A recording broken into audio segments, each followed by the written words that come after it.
Hola, ¿cómo les va? Aquí estamos con un episodio más de este bonito podcast. Yo soy Dan y por aquí está... Quetzali, hola, ¿qué tal? ¿Cómo estás? ¿Cómo te va, Ket? ¿Qué tal tu semana? ¿Algo interesante?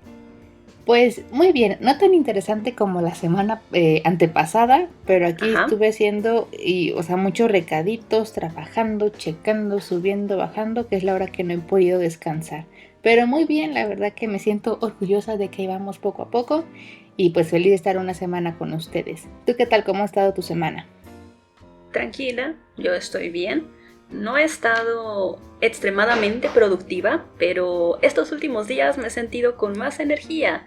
He tratado, y remarco la palabra, tratado, de dormir más temprano, de comer un poquito más sano y de moverme un poquitín más.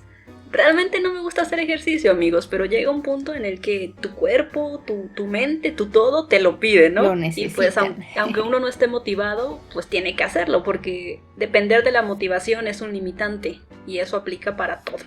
Sí, de hecho es muy difícil justamente tener como que esa disciplina porque es cuando hay interés y realmente quieres o aprender algo o estar mejor. Entonces, qué bueno que ibas poco a poco. Sí, llevo súper poquito, pero pues ya, Lo lo estoy importante es intentando. que ya empezaste, o sea, ese es el paso como que más difícil de ahora sí es momento de. Así que allá nos dirás poco a poco con las semanas cómo te vas sintiendo, si mejor y tus resultados. Pero bueno, estamos pues otra vez con ustedes para pues seguir recomendando tanto artistas como películas. Espero que les esté gustando este contenido. Y en esa semana, ¿de qué nos quieres platicar, Dani? Ya sea algún artista, un cantante, un escritor. A ver, ¿con qué nos quieres sorprender? Hoy voy a hablarles de Roald Dahl. ¿Lo conoces? Sí, me encanta, me encanta, me encanta.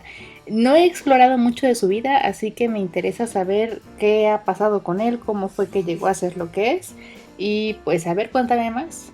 Él fue un famoso escritor cuyas historias nos han marcado como generación y aun si no lo han leído, estoy completamente segura que conocen varios de sus libros. Por ejemplo, están Charlie y la fábrica de chocolate, Matilda, El fantástico señor zorro y las brujas, el cual es el primer libro que estoy leyendo de él y me está gustando muchísimo.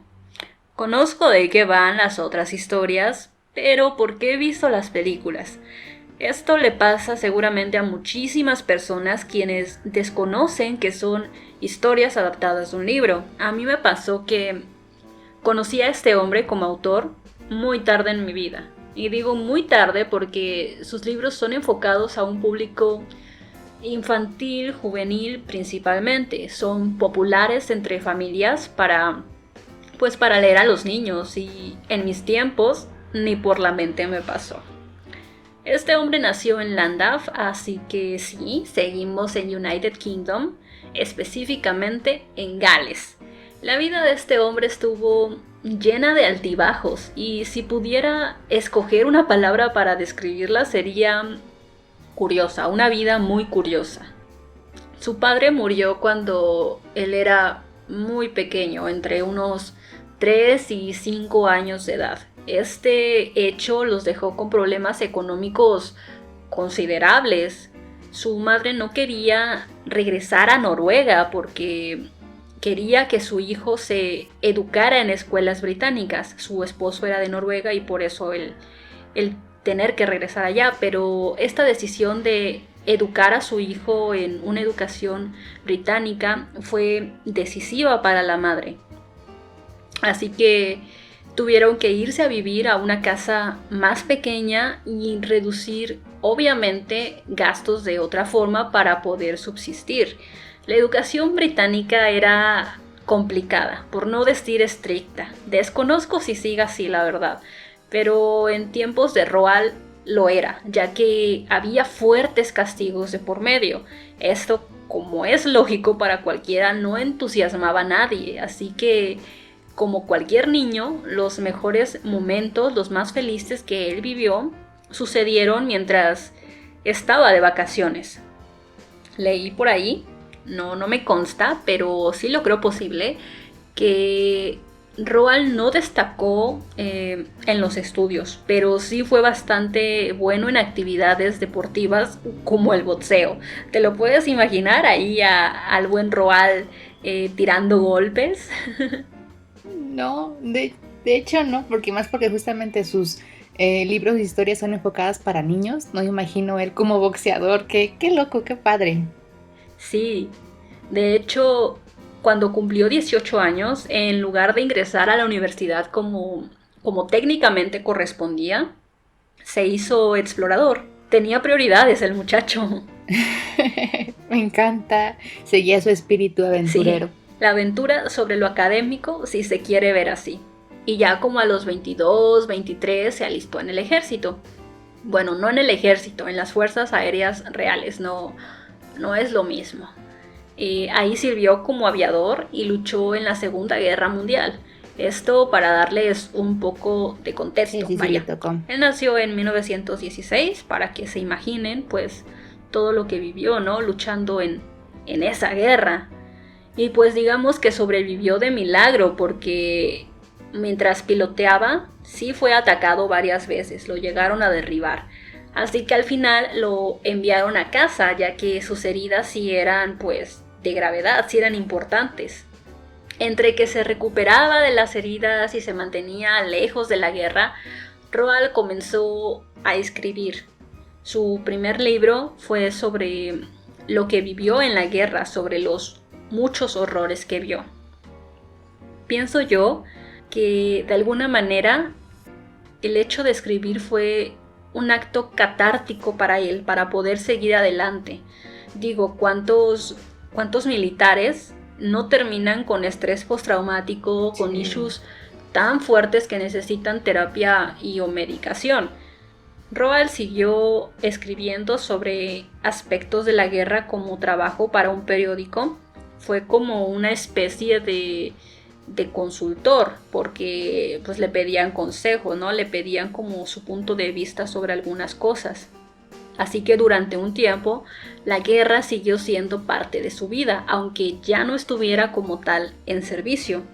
A la par de esto, que se construía como escritor, que se estaba haciendo más conocido porque las personas lo leían sus artículos, Roald se casó, tuvo 4 hijos y como un buen padre les contaba cuentos a sus hijos antes de dormir, cuentos que principalmente él escribía, ¿no? Para ellos, y que habitualmente terminaban convirtiéndose en novelas. Su primer libro fue Los Gremlins, y no son los Gremlins que están pensando. Que conocemos de la película de los 80, sí. ¿No? Pero Spielberg, quien dirigió esa película, tomó inspiración de estas criaturas de Roald para pues filmar, ¿no? En 1984 lo que ya conocemos colectivamente como los Gremlins y Gizmo y todo esto. Chido. Sí. En fin, Roald siguió escribiendo. De este proceso surgen Charlie y la fábrica de chocolate, James y el melocotón gigante. En algún punto de los años 60, la vida de Roald se vio muy ajetreada porque sufrió varios dolores familiares. Una de sus hijas murió, su esposa padeció una enfermedad que casi la deja ciega e inválida, y uno de sus hijos sufrió un accidente de carro cuando era súper pequeñito que le dejó daño cerebral. Situaciones muy fuertes que ponen a prueba toda tu fortaleza. Roald se antepuso a estas situaciones, siguió escribiendo, y de ese dolor, de ese escape, de ese imaginario tan asombroso, surgieron las historias que ya conocemos hoy en día. Ya como dato curioso es que, aunque generalmente se asocian a sus historias lo infantil y lo juvenil, Roald trabajó como guionista en algunas producciones de cine, como por ejemplo las películas de James Bond, las viejitas. Además de que tiene libros de esa misma línea más adulta, donde hace uso del sarcasmo, el humor negro, el suspenso y lo macabro. Me gustaría mucho leer eso, siento que sí va conmigo. Qué bonito. Bueno, o sea, si yo no sabía nada de él, tenía las referencias justamente por las películas, que es con las que yo crecí, pero el saber todo lo que pasó, pobrecito, con toda su familia, y el saber que también tiene otro estilo, la verdad que qué chido, o sea, está padre para pues seguir explorando sobre su, pues su estilo que es multifacético. Así es, a mí me gustaría leer lo más que pueda de él. De hecho, estuve checando en Amazon como libros Ujú. de él y hay variedad, oye, y no están tan caros. En algún momento, si tengo dinero, Oportunidad, ¿eh? oportunidad, pues sí me gustaría, ¿no? Tener ahí mi colección de Roald Dahl. Sí, vas a ver que sí. Y pues, ¿qué te parece si los que tengan adaptaciones a películas de sus libros se las ponemos en la cajita de descripción para que ahí lo chequen si no han conocido pues la obra de él? Que lo dudo mucho porque sí es súper conocido, pero pues ahí va a estar. Y bueno, Ket, cuéntame, ¿de quién nos quieres hablar hoy? ¿Un artista, un cantante, un escritor? Pues bueno, yo digamos que físicamente ya estoy en Morelos, Ajá, pero digamos que en todo lo demás, mentalmente, espiritual, todo, sigo en Oaxaca. ok. Y con ellos, bueno, si recuerdan que la semana pasada les quería hablar sobre un artista que era justamente de ahí. Bueno, era y no, ahorita les voy a platicar. Y pues es nada más y nada menos que Francisco Toledo. Ok, el buen maestro Toledo. Sí, sí, sí, sí, sí, se me antojó la verdad que conocer un poquito más de su historia y pues aquí se las traigo para todos ustedes. Bueno, voy a empezar diciendo que su nombre completo es Francisco Benjamín López Toledo y que nació en la Ciudad de México en julio de 1940. Aquí hay un dato y es que según esta investigación, y es para mí como un dato curioso, es que él siempre dijo que había nacido en Juchitán, Oaxaca. Algo así como Chabela Vargas y que había nacido en México, pero que no era mexicana, pero Ajá. que sí. Entonces él, así lo mismo, él decía que él era de Oaxaca y de hecho ahí pasó prácticamente que toda su vida y ahí murió, pero nació en la Ciudad de Ah, México. caray. Pero bueno, ese es un datito. Sí, me llamó la atención eso. Pero bueno, él fue un artista plástico, pero también fue un luchador social, activista, ambientalista y difusor cultural. Esto ya lo hemos comentado en diferentes episodios con diferentes artistas, ya sea escritores, cantantes o lo que sea, y es que Francisco, pues igual desde muy pequeño estuvo interesado en el arte. Por ejemplo, ya para los escasos 14 años de edad, él fue cuando empezó con sus estudios en un taller de grabado. Este taller fue de Arturo García Bustos, otro artista que no es tan reconocido, de hecho yo no conocía mucho de él, pero estuve investigando y este tipo estuvo en un grupo que se llamó Los Fridos, o sea que fue alumno de Frida Kahlo, o sea, la Frida Kahlo, en Cool. la casa de Coyoacán. Sí, entonces así que ya se podrán imaginar la influencia que tuvo de manera indirecta Frida y Francisco, o sea, eso me llamó mucho la atención, que sí se puede ver un poquito en el trabajo de Francisco Toledo, pero bueno, eso ya lo hablaremos más adelante con su estilo muy particular. Ya después de eso que estuvo unos añitos en ese taller, entró a otro taller, pero este se llamó Libre de Grabado de la Escuela de Diseño y Artesanías del INBA. Entonces ya también un poquito más como académico, por así decirlo. Entonces estuvo padre porque pude explorar pues diferentes técnicas y conocer también el estilo de otros artistas. Ya para los 19 años fue cuando realizó su primera exposición individual, misma que la llevó al extranjero meses después, aquí humildemente, y esto lo hizo con la galería Antonio Sousa en el Fort Worth Center de Texas. Y a partir de ahí fue cuando pues no dejó de producir obra y mostrarla al mundo. También gracias a pues la posición que tenía y el alcance con las personas, él digamos que tuvo ese poder, por así decirlo, de alzar la voz para defender luchas sociales. Él era muy de izquierda y también lo que él hacía no solamente promovía el arte, sino también la cultura pues de los menos privilegiados de Oaxaca, o sea que ahí es cuando pues desarrolló todo y él ahí es donde pues se quedó, como bien comentaba.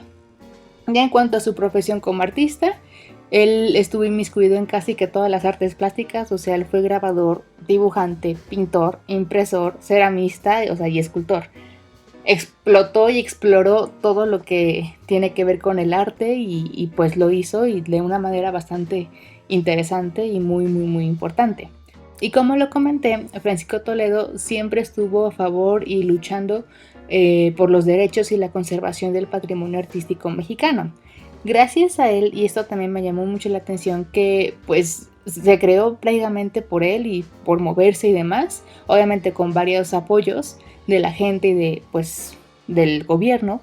Se crearon varios lugares de arte, por ejemplo el Instituto de Artes Gráficas de Oaxaca, también se creó el Taller de Arte Papel Oaxaca y el Centro de Artes de San Agustín. Entonces eso me pareció muy interesante porque pues movió muchísimas influencias para poder lograr esto y siempre pues a favor de esto.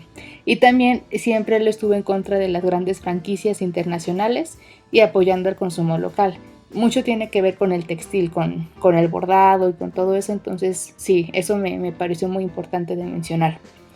Y ya hablando específicamente de su obra, el tema que estuvo siempre presente fue la naturaleza. Entonces creo que por eso me siento identificada, porque pues a mí la naturaleza me encanta.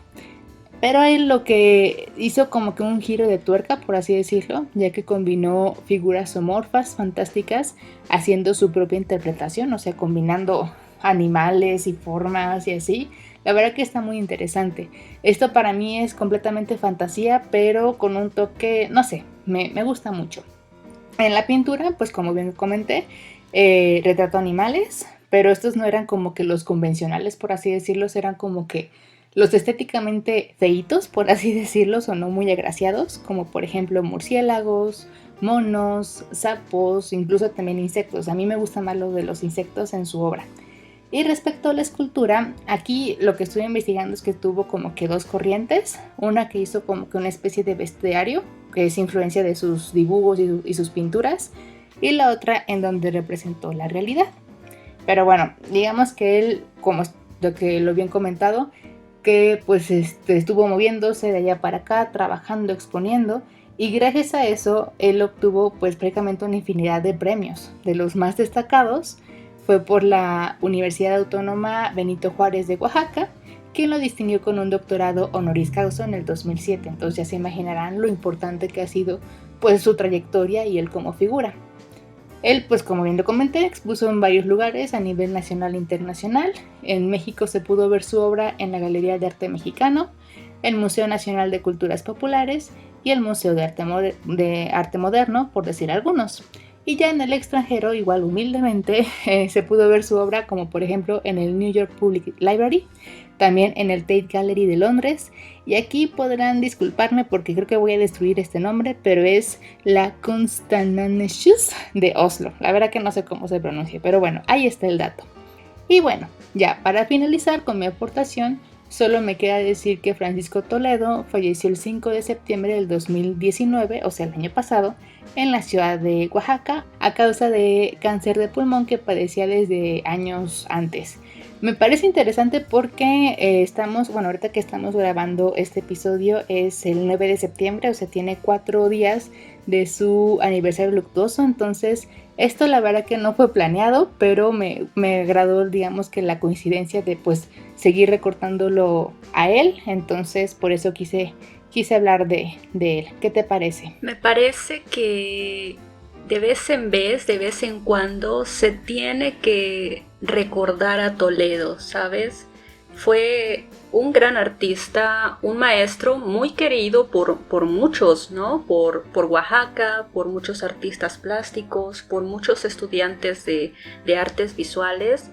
Realmente es un referente porque lo sigue siendo. Y a mí me gusta mucho esta cosmovisión que tenía. Como artista plástico, reconozco, ¿no?, la técnica que tenía para hacer sus trabajos, y además esta parte activista es algo que admiro mucho. Sí, no, la verdad que exacto, como bien lo comentas, hay que recordarnos, porque lo tenemos ahí de repente, o sea, nosotros que estudiamos artes, lo estudiamos y todo, pero a veces como que se nos olvida todo lo que han logrado los artistas y más mexicanos, obviamente que nosotros somos de aquí, entonces está padre el refrescarnos en cuanto a este tipo de información y darle ese reconocimiento que merecen, porque pues de ahí son nuestros referentes y de ahí es donde nosotros podemos incluso tener esa inspiración y seguir no con su trabajo, sino con nuestra propia voz, pero también ayudando a las personas, como bien lo hizo, por ejemplo, Francisco Toledo. Entonces, sí, está padre.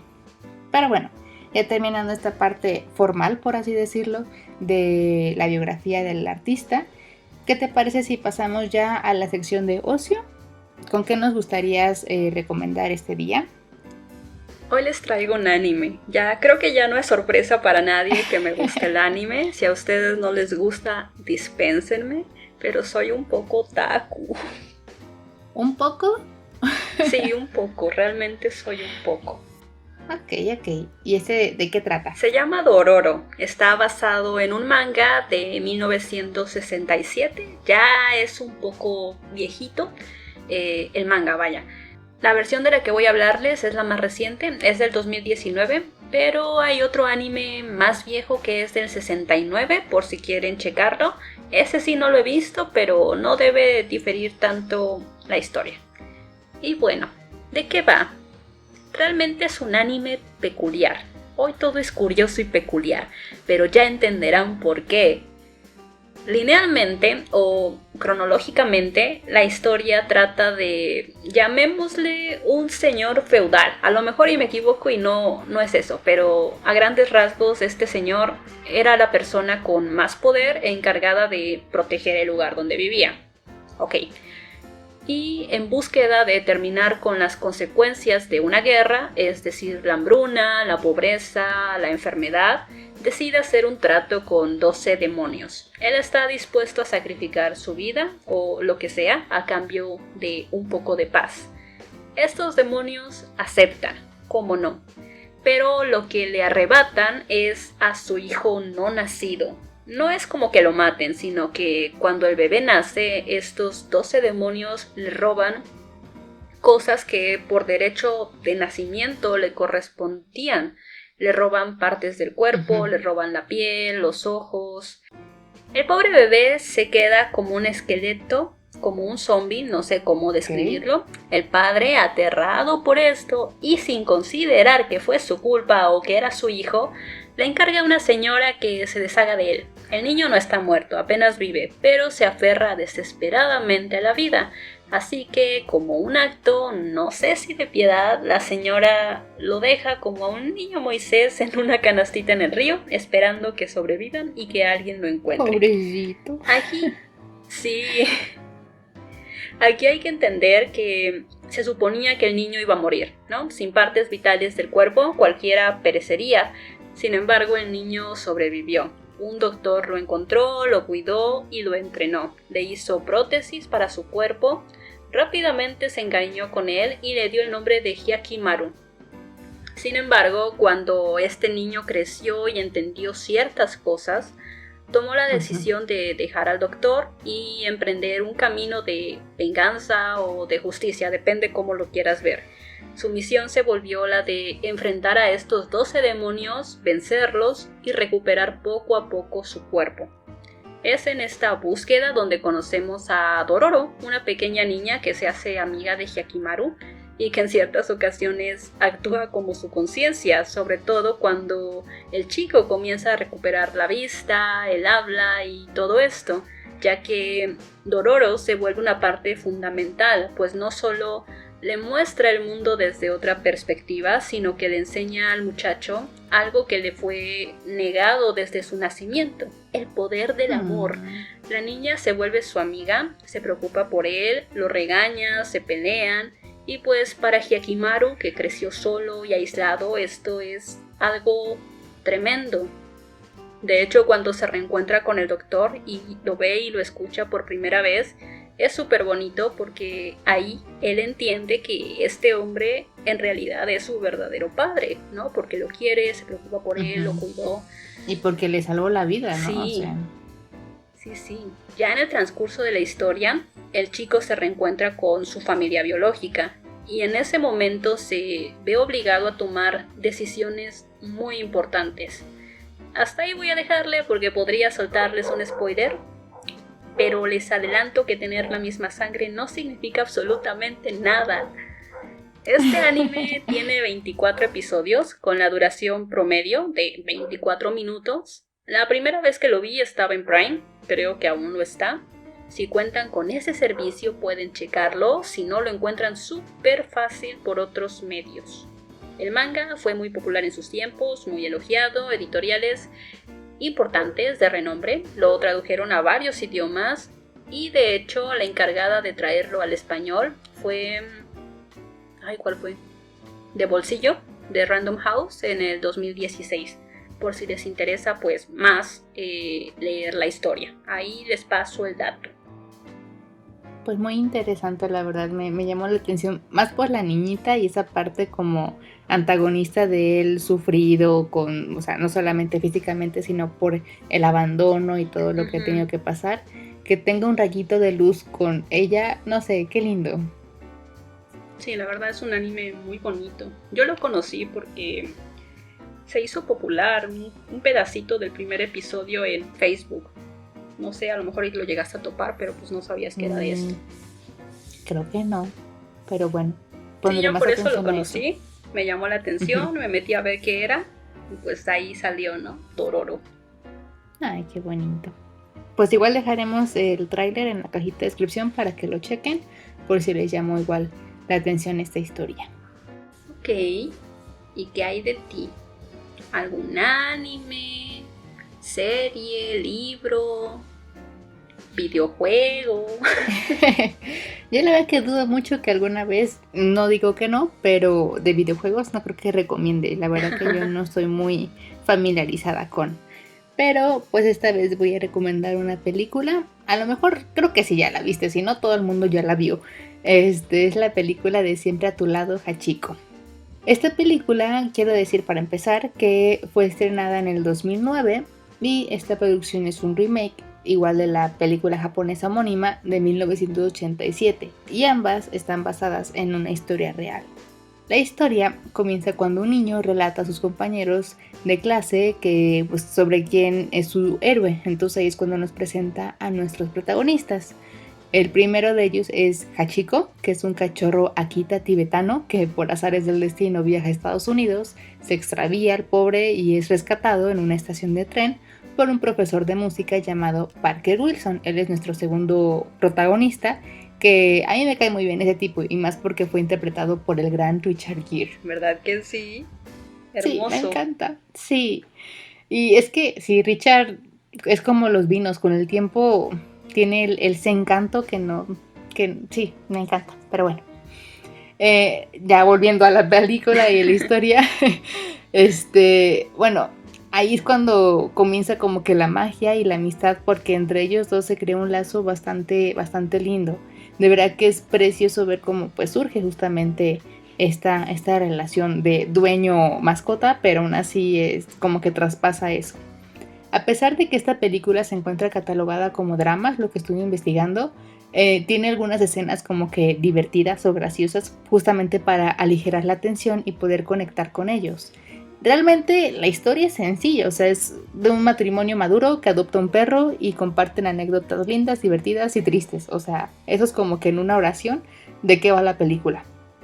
Y si conocen la historia de cómo Hachiko espera a su dueño durante toda su vida en la estación de tren, pues pueden imaginarse que el final es un tanto agridulce. Diría que es una película sutil, esa es como que mi opinión muy, muy particular, ya que juega mucho de la música instrumental y como que nos va guiando por las etapas justamente de Hachi, desde cuando es pequeño y lo encuentran hasta cuando ya es pues muy mayor viviendo en la calle y pues el final que todos conocemos. Puedo decir con sinceridad que en su momento fue una de mis películas favoritas, ya que para mí es como que no necesitaba drama por drama o escenas violentas como que para llamar la atención, o sea, de verdad que se puede disfrutar toda la familia, o sea, desde niños hasta adultos, viejitos, sin problema. Y pues cada vez que la veo siempre termino llorando como Magdalena, entonces sí, no sé, es prepararme mentalmente para llorar un poquito. Y pues bueno, para mi punto de vista, lo que es la lealtad, la amistad, la empatía y el amor son sinónimos de esta película. De verdad que sí, dudo mucho, pero que si no han tenido la oportunidad de verla, o sea, no esperen más porque está muy, muy, muy bonita. Ya como dato técnico también para finalizar, esta película tiene 93 minutos de duración y es probable que se encuentre en internet sin ningún problema. También, bueno, quiero comentar que pues el verdadero Hachiko, o sea, de la historia que se basa, fue Japón, digamos así, el lugar en donde se desarrolló esta historia. Nació en Odate, no sé cómo se pronuncie, en 1923, y tras la muerte de su dueño, el doctor Hidesaburo Ueno, en 1925, este perrito volvió a la estación de Shibuya, en donde pues siempre lo estuvo esperando día tras día hasta pues su muerte en 1935. Entonces, sí, fueron casi 9-10 años de espera de este perrito Hachiko con su dueño. Entonces, sí, la verdad que me entristeció un poquito el saber eso. Pero bueno, ya nada más para finalizar igual, quiero comentar que existe una estatua erigida a Hachi en una de las entradas de esta estación, justamente como recuerdo y conmemoración. Así que sí, ¿qué piensas al respecto?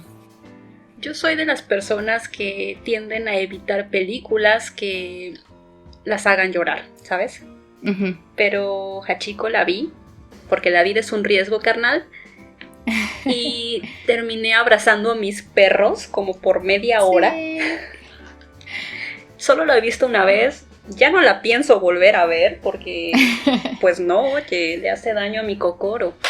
Pero como consejo, si la van a ver por primera vez, por segunda vez, las veces que sean, tengan un pañuelito al lado. Sí, el sentimiento es el mismo, lloras al final, y cualquier persona, la más seria o dura que sea, llora al final, sí, porque todos tenemos corazón y de verdad que podemos empatizar muchísimo con esa historia, y más si tenemos mascotas, ya sean perritos o gatos o cualquier tipo de... Sí, es muy linda. Entonces, sí, ahí está para todos ustedes. Y bueno, ya con esto estamos llegando al final de este episodio.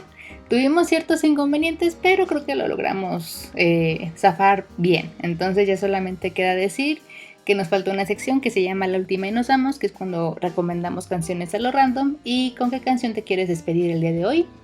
Yo me despido con la canción Strange de Spence Bear. Ay, no sé la pronunciación, amigos, pero sí, ahí está la canción.